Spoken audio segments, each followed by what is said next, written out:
Hi there, I'm Olamide Francis. I'm a communications executive with one of the departments in the United Kingdom government. And I also co-run the media communications and publishing business with my wife. Well, I've been out of Nigeria since 2021, and I currently reside in London, one of the best cities in the world.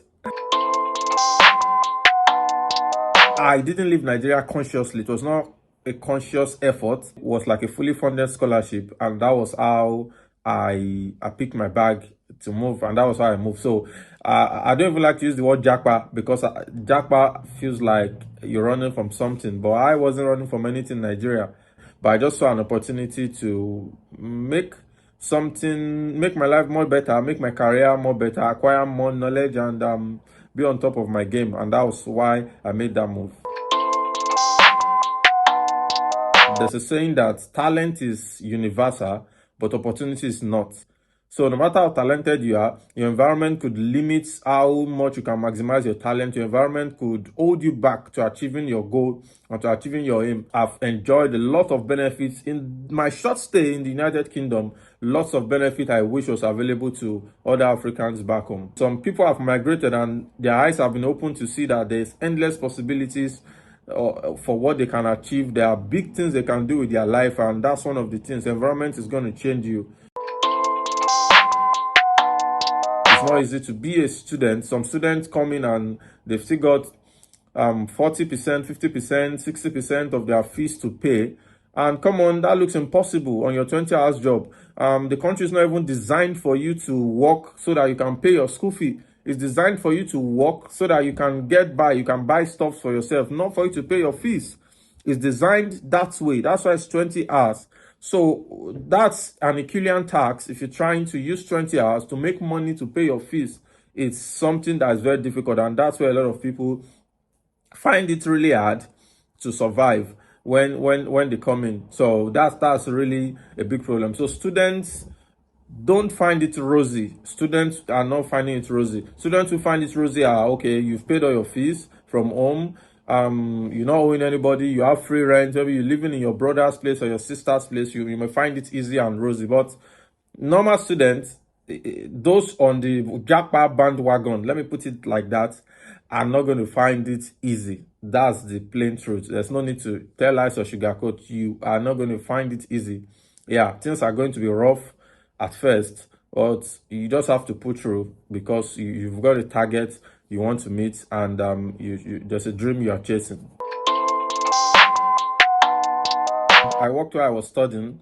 I think my first job was as a student, a university student ambassador on campus. That was my first job. From then on, I worked as a junior account executive in a PR company. I worked as a media assistant for a British women basketball team. So I worked where I was studying, and balancing them. Well, I'll say balancing them was quite easy. Why? Because I didn't have to go to school Monday to Friday. I think maximum I have lectures twice a day in a week, 2 days in a week. And so that episode lectures for 2 days in a week. The remaining 3 days could be doing my assignments, writing essays, and other things I'm supposed to do. If there's a job to do, I jump on the job. So that's very easy. So it's literally like a full-time master's degree program in the UK. A full-time master's degree program in the UK is like a part-time program in Nigeria. That's just how it is. Twice a week, 3 times a week is absolutely fine. Anyone should be able to balance things with that. So it's different from Monday to Friday stuff. First and foremost, your lecturers they actually want you to pass. They're after your success. Your lecturers are after your success. Like back home, it appears some lecturers are after the students' failure intentionally. And you know, when a lecturer in Nigeria is telling you that, oh, A is for God, B is for myself and my family, C is for the most brilliant students, D is for the average student, the rest of the student can share an F. Or when the lecturer is telling you that even if you get an F, you still have to work for it, then you know you are in big trouble. Course content is different. You know, in Nigeria, there are still some lecturers who are still teaching their students with what they were taught with in school. The same book they learned in school. 1960, 1970, 1980, 1990 research they did is what they are still teaching their students in class. But you don't find that here. Lecturers update their content every semester. It's not the same thing the lecturer teaches you when you're at 300 level. That's not the same thing they will teach a new set. And that's where what a lot of difference. So there are difference in even how lecturer deals with you. So when you're addressing your lecturer as sir, your lecturer may say, no, I'm not a sir. You get what we're saying? Your lecturer comes to class dressed casually, is friendly with students. No one sees him as a god or anything. Really, there's a lot of difference that time is not going to permit us to talk about.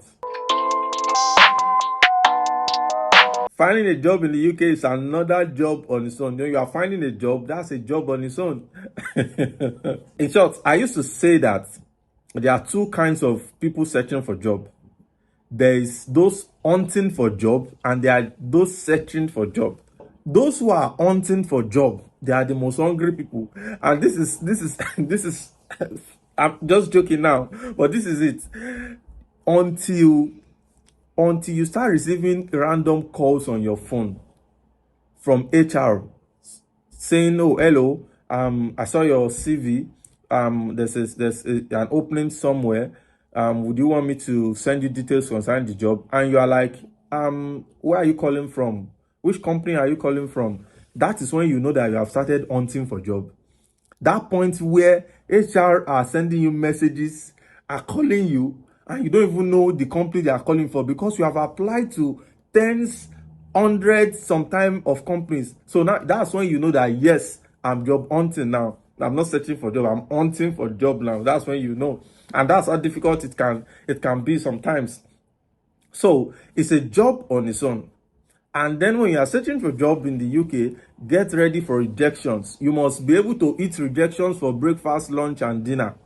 If you are not yet comfortable with getting rejections and you have not started searching for a job, you must become comfortable with getting rejections.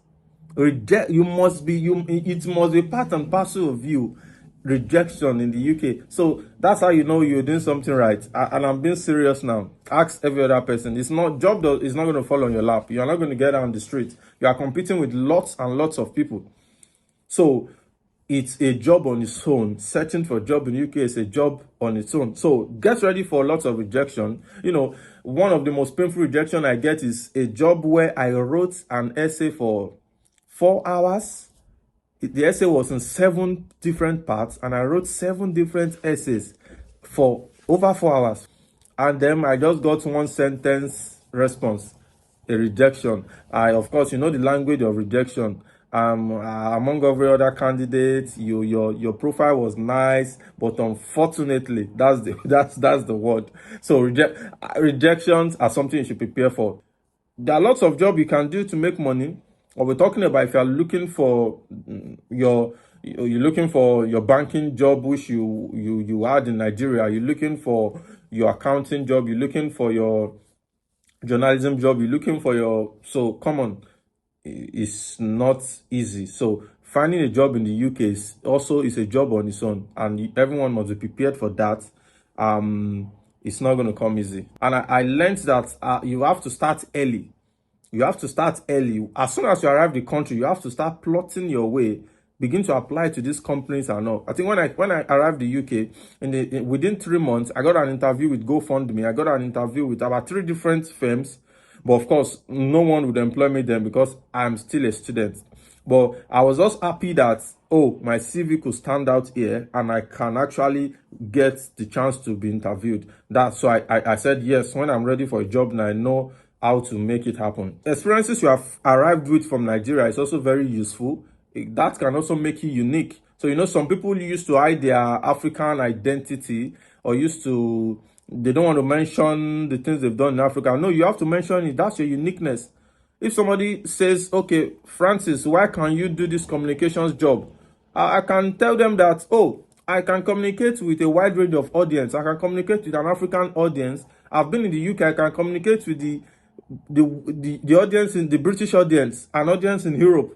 But for an European, he can only communicate with an European audience in that way. But I can communicate with African audience. That's a superpower. You can put that to the table for the recruiter, that you can do this than this person. It's about playing your chances well. I would say the things I miss about Nigeria, there are things I cannot even really utter with my mouth. It's like a feeling. I miss the Africanness. I miss my family as well. They not been as close to me. I can't just jump up when I want to see my mom, my dad, my people. I can't. So I definitely miss that. And I miss that African vibe, that African vibe which you can't get anywhere else. I miss that as well. So I'll say that's really what I miss about Nigeria. The top three sectors that I think Nigeria should focus on is education, security, and healthcare. Education, there's no country is going to advance beyond the level of its education. If our education is properly run, we invest in research, we invest in development, things are going to be much more better. Innovations will erupt from there. Healthcare, very important as well. There's no need to say much about that. When everyone is sick, they are not going to be able to do the job they are supposed to do. So healthcare is important. We've got to invest in healthcare. And then security, yes, absolutely important. Everyone must feel secured. Everyone must feel that they matter. These are the difference in what we talk about countries in the West. You feel more secured in some countries than in other countries. In